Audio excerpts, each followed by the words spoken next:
je m'appelle Fabien Nadeau. J'ai 80 ans. Né à Valleyfield, dans la paroisse de Monseigneur Léger. Il n'était pas Monseigneur dans le temps, mais en tout cas.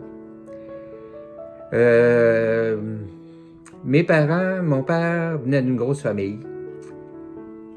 22 enfants, 15 vivants, comme il disait. Ma grand-mère morte jeune.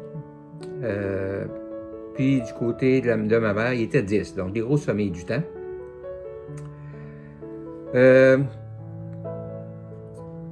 On n'est pas resté longtemps à Valleyfield. Moi, j'étais bébé quand on a déménagé. Mon père s'est bâti une maison à Val-Alain. Peut-être réellement loin de Québec. Bâti de ses mains, une grosse maison de pierre. Puis après ça, il a décidé de devenir boucher. C'est bâti un magasin. On avait une grange, quelques animaux, surtout des bêtes qu'on engraissait pour vendre la viande. De Val-Alain, je me souviens surtout de Mademoiselle Barabé, mon enseignante en première, deuxième, troisième année, dans la même classe. Peut-être que ma carrière d'enseignant vient de là, parce que moi, comme je comprenais vite, puis que j'étais probablement tannant, elle me faisait aider les autres. Je passais mon temps à faire du coaching. Elle avait le côté, maintenant, que je trouve négatif, très religieux. Alors, on a étudié la messe, on a étudié les sacrements jusqu'au bout. Puis elle a tellement travaillé fort pour nous faire comprendre que l'impureté, c'est un péché mortel, impardonnable. Ah, pauvre madame. Ensuite, on est passé à Thetford. Là, j'avais quoi, 12 ans, 13 ans? Et il fallait que je commence mon cours classique. Alors, j'ai passé 2 ans là, parce qu'après ça, mon père a eu un emploi à Shefferville. Parce qu'il faut dire que mon père était un peu un itinérant. Il partait pour 2-3 mois, pour aller bûcher, pour aller sur des contrats de barrage à construire. Quand on parle du barrage de Beauharnois, là, il donne l'impression que c'est lui qui l'a bâti. Tu sais, bon, mettons. Le cours classique, j'ai adoré. J'ai eu un professeur, M. Larochelle, qui m'avait fait un cadeau à un moment donné. Je n'oublierai jamais. C'était mon professeur de français et latin. Et on avait une sortie qui consistait à écouter le film La Tunique. Ça nous coûtait 25 sous. Dans le temps, 25 sous, c'était quand même un gros moment, un bon montant. Puis, on n'avait pas l'argent. On n'avait rien. Ça fait que j'empaquetais mes affaires, probablement avec la mine des confits. Le professeur vient me voir, puis il me dit tu vas pas voir le film, tu l'as déjà vu? Je dis non, mais j'ai pas d'argent à la maison. Il met la main dans sa poche, puis il me donne le 25 sous en question. Ce gars-là venait de me donner la vie. Ça n'a pas d'espèce d'allure. Et je ne peux pas savoir le nombre de fois que j'ai fait des gestes pour des personnes qui avaient été comme semées par ce geste-là. On était 2 ans là et mon père s'est trouvé un emploi à Shefferville. Alors on a tout vendu. Mon père venait finir de bâtir sa maison. Je pourrais me vanter en disant que c'est moi qui ai fini la peinture. Je sais pas, ça doit être drôle, une peinture faite par un gars de 14 ans, 15 ans. En tout cas, on est arrivé à Shefferville, là, on est arrivé dans un autre monde, là. C'est le nord, on arrive au mois d'avril, puis on est en hiver là-bas, là. Alors on remet notre linge d'hiver, puis on se remet à aller glisser, il y avait une petite montagne pas loin, là, puis bon. Shefferville, on était 13 ans à Shefferville, mais moi, j'étais au collège. 6 ans. J'étais 1 an au séminaire à Chambly, chez les Oblats, parce que Monseigneur Scheffer me payait mon année, dans l'espoir que je deviendrais un Oblat. Pour ma mère, c'était important qu'avoir un prêtre. Là, si j'avais été prêtre, ça aurait été extraordinaire. Puis jusqu'en dernier, elle disait encore dernièrement, Fabien, il aurait fait un bon prêtre, mais mon Dieu, qu'il aimait bien trop les femmes. T'sais. C'est comme ça. À Shefferville, je me souviens de Mme Marcel. Miss Marcel, qu'on l'appelait parce que c'était notre prof d'anglais. Une ancienne religieuse. très, très imposante. Comme prof d'anglais, moi, j'étais bon dans les langues, puis je précédais ces demandes-là. Dans mes discours, j'essayais de montrer que j'avais compris, là, puis elle m'aimait bien.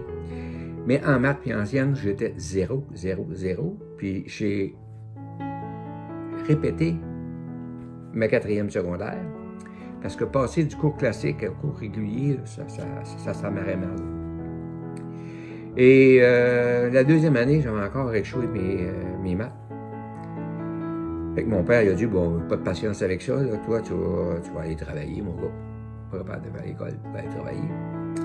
Mais Mme Marcel, qui était restée chez Chevreville, même pour les vacances, elle appelle ma mère et elle dit si Fabien acceptait de venir travailler 2 soirs par semaine, là, je le préparerais pour l'examen de reprise, puis tout ça. Puis elle m'a permis de passer mon année. Ensuite, j'ai été faire ma 5e secondaire au Collège Laval. Pas grand-chose à dire, sauf que c'était une école privée et que le petit pauvre que j'étais, là, ouf, il détonnait un peu. Mais j'ai passé un an là, sauf le fait que le président de la classe est venu me dire que mon linge était un petit peu pas adapté. Là. On reste marqué par ça, hein, c'est fait.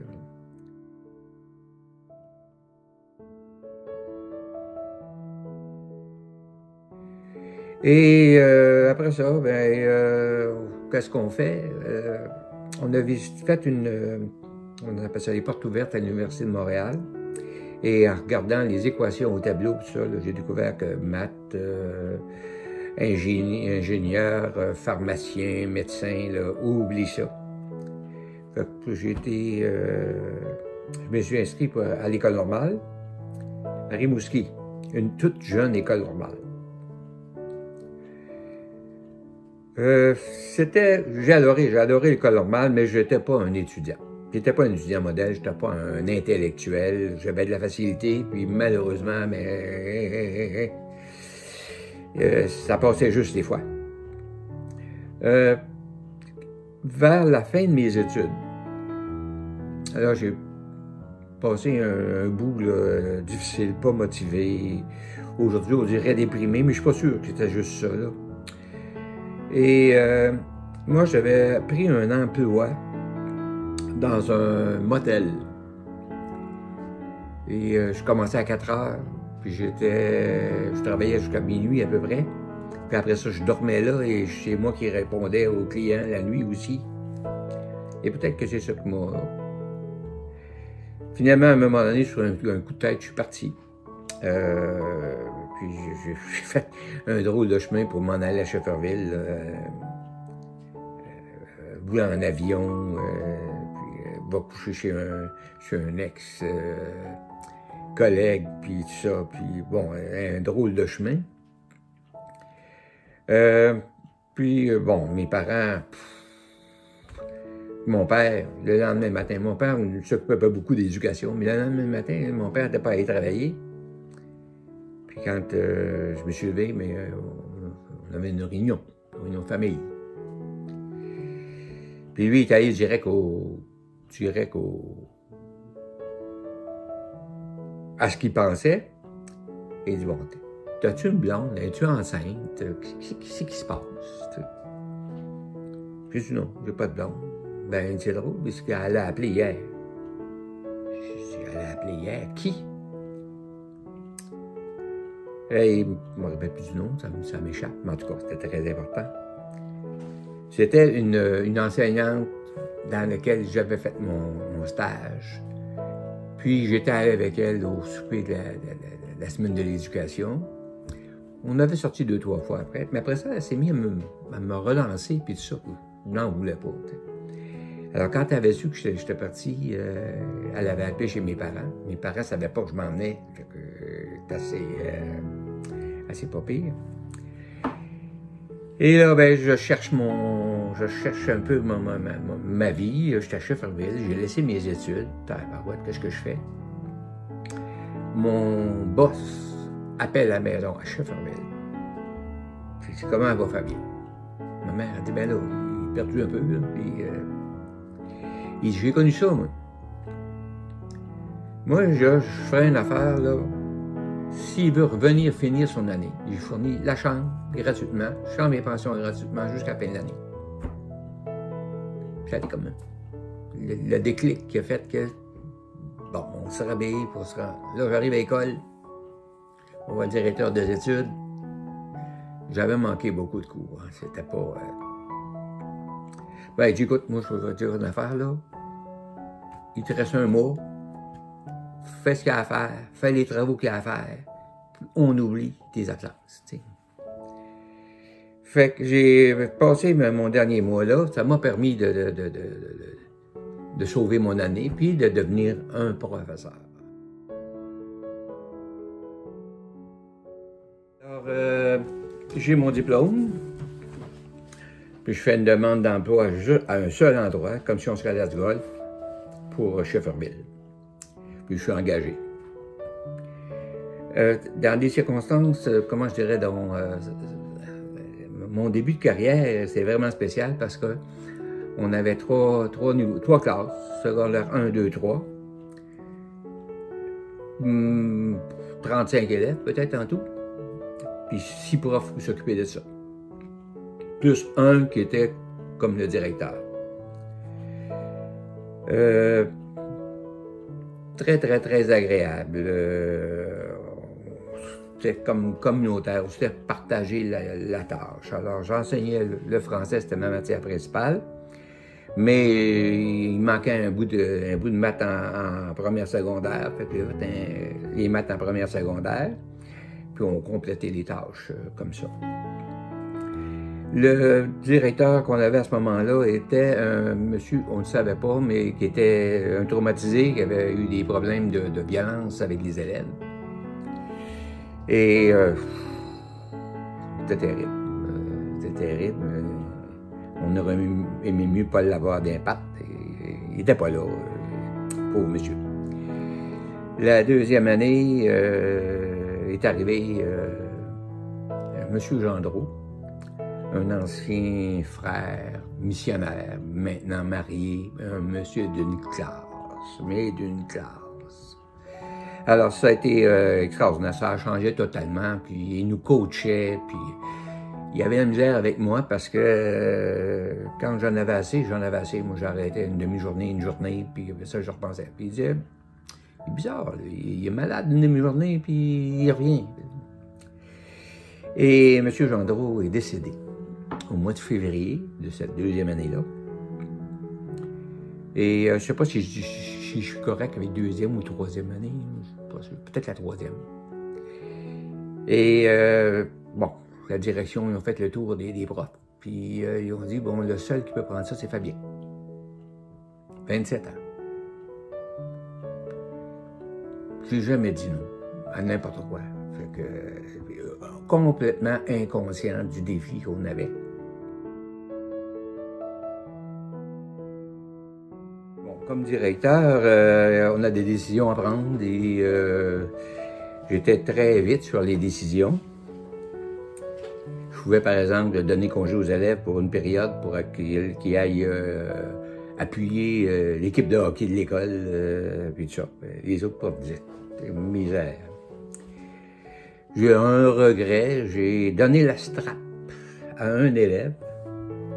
Ça m'a fait aussi mal qu'à lui. Parce qu'il avait été vraiment dégueulasse face à une fille de l'école. Mais pas beaucoup de réflexion, l'intuition, puis... mais on s'est arrangé.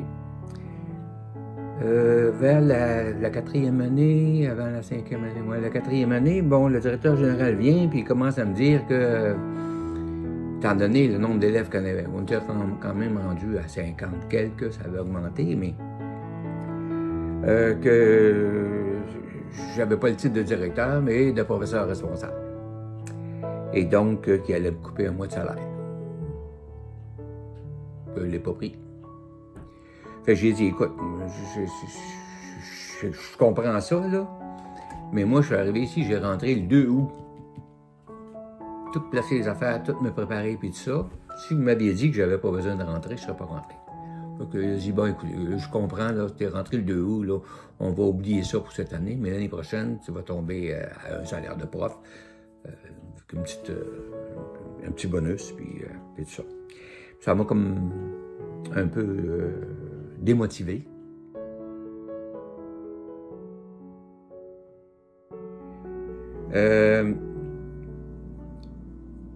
J'étais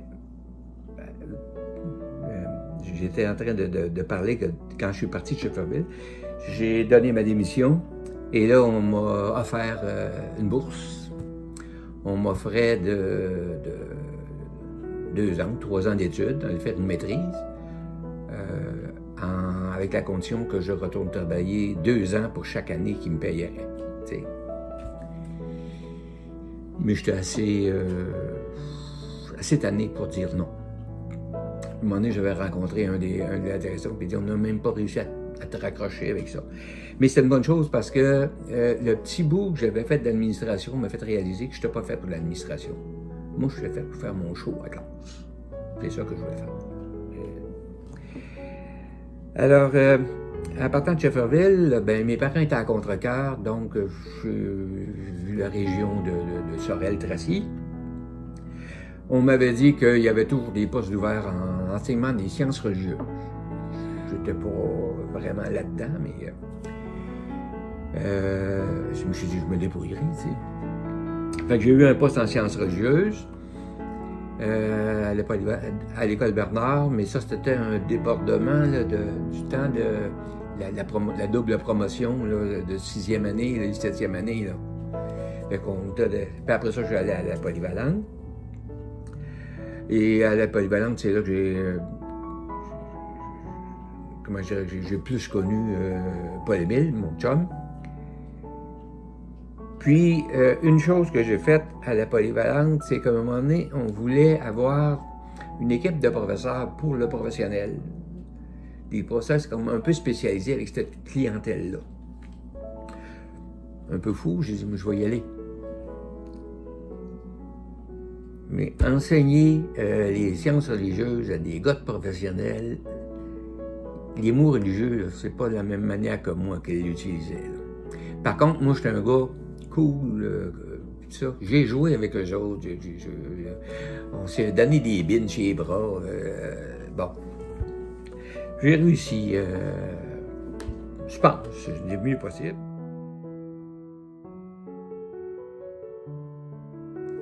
En même temps, ben là, j'avais rencontré Monique entre-temps. Et une belle histoire, comme toutes les histoires d'amour. Je décide d'aller à la graduation de ma sœur, parce que ma sœur était à Québec. Je trouvais que c'était plate qu'elle soit toute seule. Fait que mon frère, lui, il quittait Shefferville. Alors on a pris le train de nuit. Ensuite, on a pris l'auto et on a roulé jusqu'à Québec. On est arrivé à Québec à 4 h l'après-midi. Puis la graduation était autour de 8 h. Donc, ça nous donnait un petit peu de temps pour dormir un peu. Puis j'ai rencontré Monique là. Mon frère connaissait Monique parce qu'il l'avait vue à des funérailles avant. Mais il l'avait dans l'œil. Mais elle, pas du tout. Quand on est arrivé, la situation a fait que mon frère est allé au frère de Monique, parce qu'il avait bien fraternisé. Je me retrouve face à Monique, puis personne ne nous présente, il ne se passe rien. Ça s'est passé comme ça. J'ai dit, c'est toi Monique, j'imagine. Elle a dit, c'est toi Folien, j'imagine. Mais la soirée, on n'était pas là. On n'était pas ensemble. Moi, j'étais avec une fille que ma sœur avait invité pour m'accompagner. Puis François était avec Monique, mais Monique, elle avait un appareil photo, puis elle avait beaucoup de photos à prendre, tu sais. Elle n'était jamais là, tu sais. Mais je me souviens que quand on dansait, moi, je regardais par-dessus l'épaule de la fille qui était là, puis la petite brune, là, elle la trouvait à mon goût. Puis il est arrivé une affaire qui vaut la peine d'être racontée, mais court. À un moment donné, mon frère, il avait de la misère à conduire parce qu'il s'endormait. J'ai dit, hey, tu me donnes le volant, toi. Je prends le volant, on arrive à Plessisville, en face de chez mon oncle où on allait se coucher, on allait coucher. François débarque pour demander à l'autre auto, qui était ma soeur avec son chum, où est-ce qu'on irait manger. Là. Il était quoi? 3 heures du matin, 4 heures du matin. Ça fait que moi, je dis à Monique, on part-tu? Elle dit oui. Mon idée, c'était de partir une chasse, là, tu sais, des jeunes, puis tout ça. Il y avait un couple avec nous autres, on n'était pas tout seuls. Il y avait un couple en arrière qui était un couple d'amis. Fait qu'on est parti, puis là, on s'est promené. Moi, je voulais aller voir le haut du mont Arthabasca parce que quand j'étais jeune, il y avait eu une procession. On était allé jusqu'à la Croix. Grosse déception, la Croix, là, c'est dans le milieu du champ avec des vaches. Mais c'est là qu'on est connus. On s'est connus au mois de mai. Durant l'été, j'ai travaillé un mois à la compagnie. Au mois d'août, on s'est rencontrés quelques fois. Je suis retourné à l'Action de grâce. Je l'ai demandé en mariage. Elle a dit, oui, on va continuer, puis tout ça. À Noël, elle est venue chez nous à Shefferville. On s'est fiancés officiellement. Moi, j'ai marié l'été d'ensuite.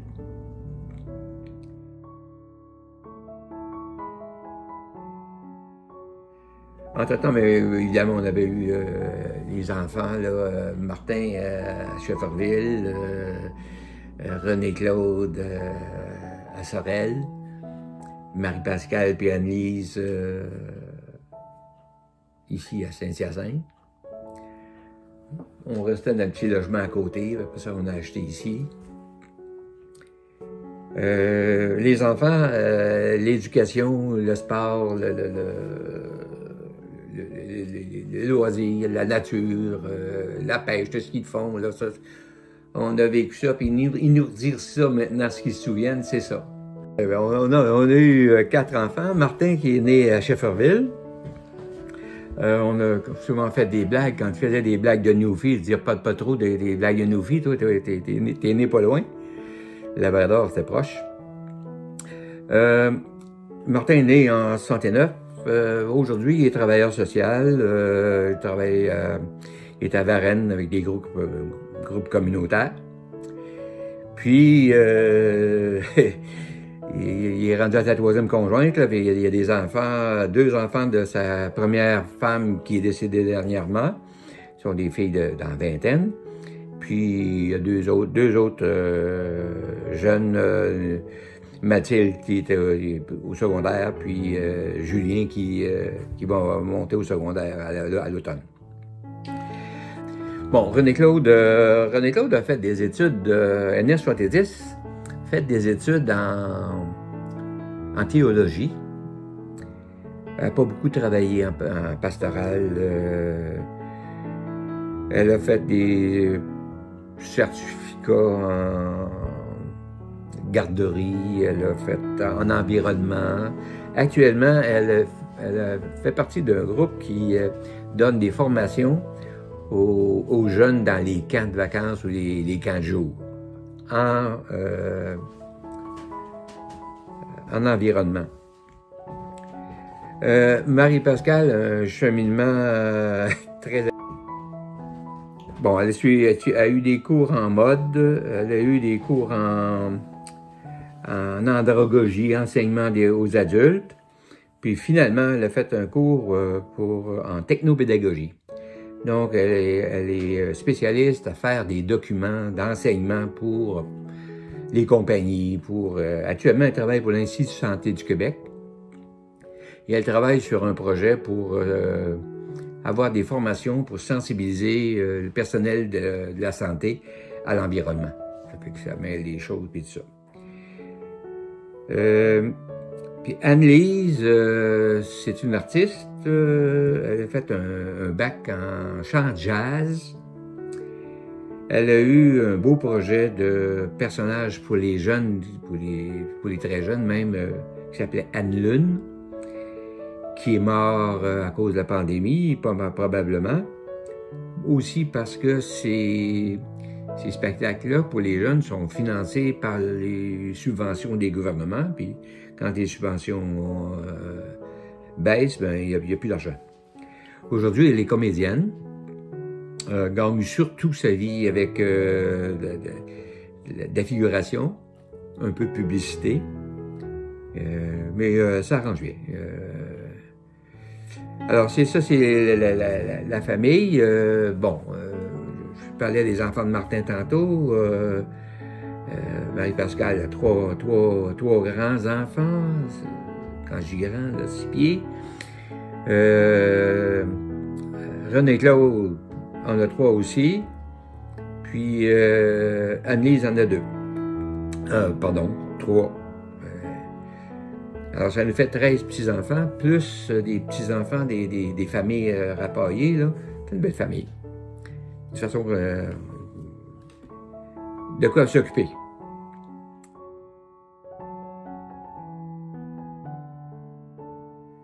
Je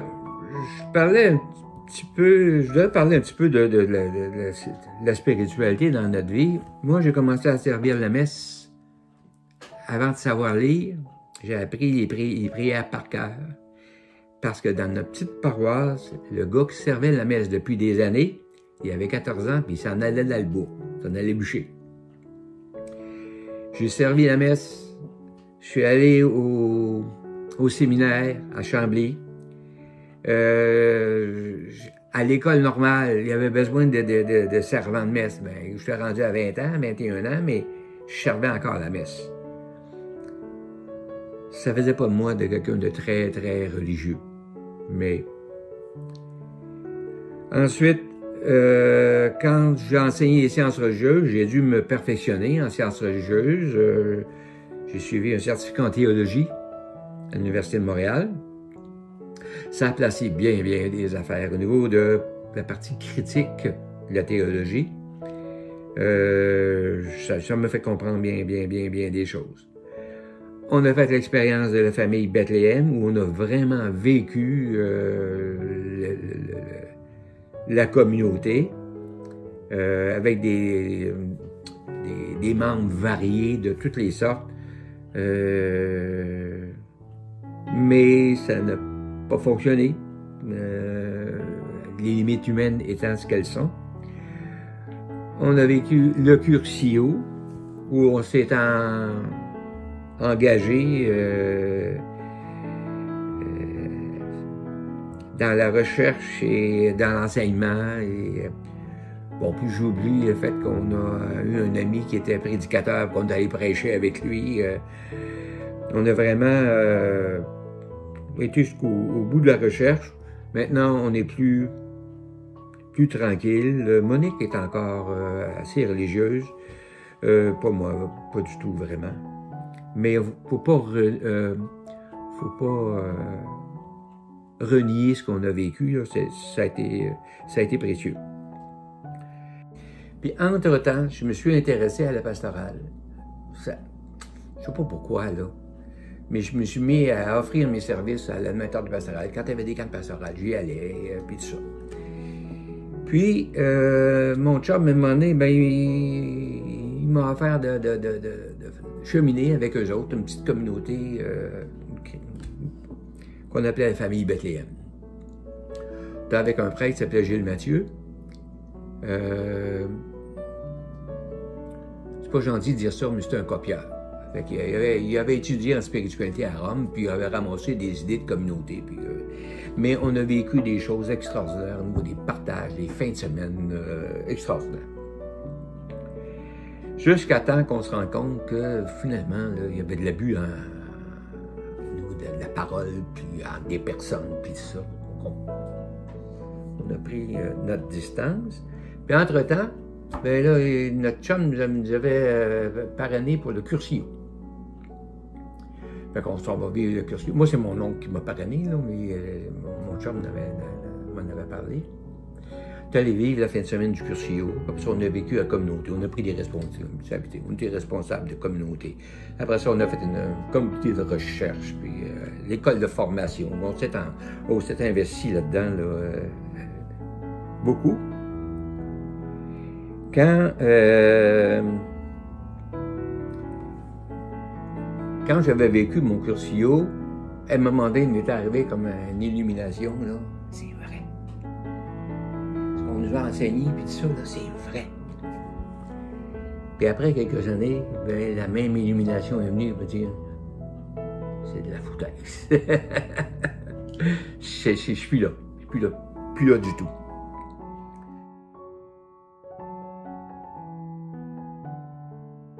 Je suis allé à la retraite depuis l'an 2000. Et la première partie de ma retraite s'est faite comme l'expression que j'employais, c'est les 6 premiers mois d'une retraite, c'est une convalescence. On fait du vélo, on marche, on bricole, on s'occupe. Mais moi, 2 ans avant la fin de ma retraite, j'avais vécu une mononucléose. Puis pendant ma convalescence, j'avais jeté les premiers jets d'un roman pour les jeunes. Comme tout premier roman, je dirais largement autobiographique, là, dans le sens que le milieu que j'avais vécu à Schefferville, les expéditions de pêche avec mon père, j'ai bâti une petite histoire autour d'une sortie de pêche qui a mal tourné, et des jeunes qui tombent en amour, puis bon, un beau roman pour filles, qu'on m'a dit.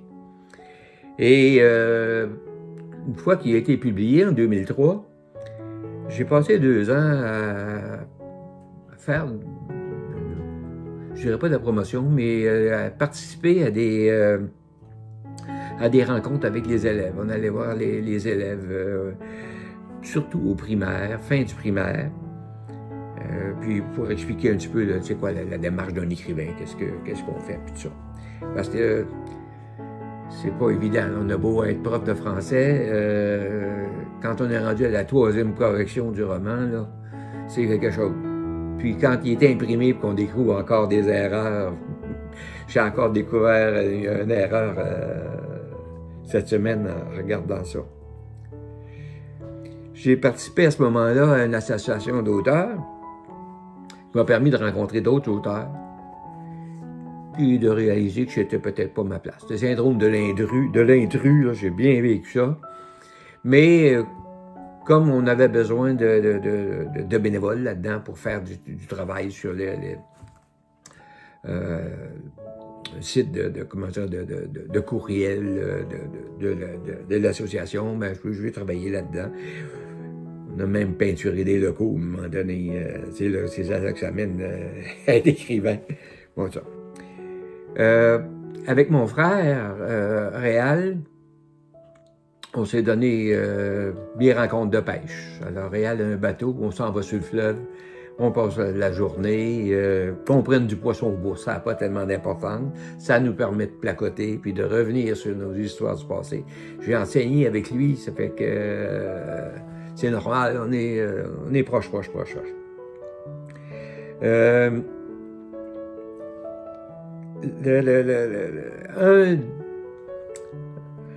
Un élément moins agréable de ma retraite, moi je faisais du vélo. Puis à un moment donné, je me suis acheté un vélo à assistance électrique pour m'aider un peu à faire de la distance parce que ça devenait un peu plus difficile. J'ai eu un accident. Bon, un accident c'est un accident, là, mais je pensais tourner à une rue. J'ai décidé d'aller à l'autre rue, mais j'ai pas revérifié s'il y avait quelqu'un. Puis un camion qui m'a ramassé. 7 côtes de cassées. Bon. Mais ça m'a coupé le vélo. J'ai fait réparer mon vélo, puis j'ai essayé d'en faire du vélo, puis c'était pas agréable, j'avais trop peur. C'est pas... ça fait que j'ai donné mon vélo, fait plaisir à quelqu'un, puis... oublions ça. J'ai marché beaucoup. J'ai couru un bon moment, mais à un moment donné, les vertèbres n'aimaient pas ça, puis tout ça. Et là, je suis à la photo d'oiseaux. Même avant de prendre ma retraite, le temps où la terre en arrière était abandonnée, il y avait des oiseaux qui m'intriguaient. Et entre autres, un oiseau qui avait une espèce de cri qui ressemble à un rire. J'ai fini par le trouver, l'identifier. C'était une Maubèche des champs. Et je me suis acheté des jumelles et à un moment donné, je dis à ma femme, je pense que la photo d'oiseaux, ça m'intéresse encore plus que la pêche. Fait que depuis ce temps-là, je sors à tous les jours ou presque, surtout qu'il fait beau. Je me suis acheté un bon appareil de photo avec un téléphoto de 400 mm. Et c'est comme si je ne cherche pas nécessairement l'oiseau rare, quoique j'en ai pris. J'ai pris un coulicou à bec jaune. Il n'y a personne qui a pris ça au Québec. Il était gentil, il est venu se photographier. Mais je fais comme une chronique. Chaque jour, à peu près, je prends 75-100 photos. J'en garde une quinzaine, puis j'en mets une dizaine sur Facebook. Puis je mets ça sur une clé USB, puis j'en fais une copie pour les enfants à Noël. Mais ça me comble. C'est comme si l'image que j'ai, quand on est dans la nature, l'hiver, qu'il n'y a pas de feuilles, puis qu'il vente, les arbres se balancent et chantent. Pour moi, ça sonne, parce que j'ai des appareils auditifs, là, c'est assez... pour moi, c'est comme si ça chantait. Puis il y a quelque chose en moi qui chante aussi. Puis l'expression que je me dis, je suis là-dedans, moi. Je suis là-dedans, moi. Alors j'espère que je vais être capable de faire de la photo toute ma vie, mais j'ai déjà prévu que si je suis pas capable de marcher, je vais m'acheter un tricycle électrique, puis je vais me promener avec ma caméra pour prendre les derniers merles jusqu'au bout. Je sais pas, je pense à ce que je vis. J'entendais ce matin, Monique me faisait entendre une de ses amies, puis qui est une influenceuse, puis ça, qui parlait de la petite rebelle. Et la petite rebelle, elle racontait que même aujourd'hui, comme adulte, quand elle voit pour une brosse électrique, une brosse à dents électrique, qu'il faut se brosser tant de compte, elle le fait, puis après ça, elle dit « Mais pourquoi? » Puis là, elle le fait ordinaire, puis après ça, elle revient. Elle racontait des histoires, puis tout ça. Quand j'ai pris ma retraite, on avait un ami qui était très impliqué au niveau des caisses populaires, puis tout ça. Puis quand il me voyait passer à vélo, il me disait « Qu'est-ce que tu fais? Tu fais rien, tu sais? » Mais moi, je comprenais, tu fais pas comme moi. Mais j'ai été embarqué dans toutes sortes d'affaires toute ma vie. Puis là, c'est comme si je me disais, oui, mais la contemplation, là, c'est extrêmement important. Mais actuellement, là, je dirais que le reste de ma vie, c'est la contemplation. Je voyais des petits-enfants s'en venir avec des grands-parents ce matin. Le petit dans la voiture, puis l'autre qui marchait. Aussitôt qu'ils sont arrivés dans la cour des grands-parents, les petits-enfants se sont lancés derrière la maison pour aller jouer. Puis la grand-maman essayait de suivre, elle disait « Attendez, attendez, attendez, attendez ». Je trouvais ça cute. Je contemplais ça, je me disais « Mais non, c'est donc bien beau. » L'enfant qui a une vie, qui se lance, on s'en va jouer. Puis la grand-mère qui dit « Attention, attention, attention, attention. » Mais moi, je dis « Allez jouer. Allez jouer. » Fabien, je te remercie beaucoup.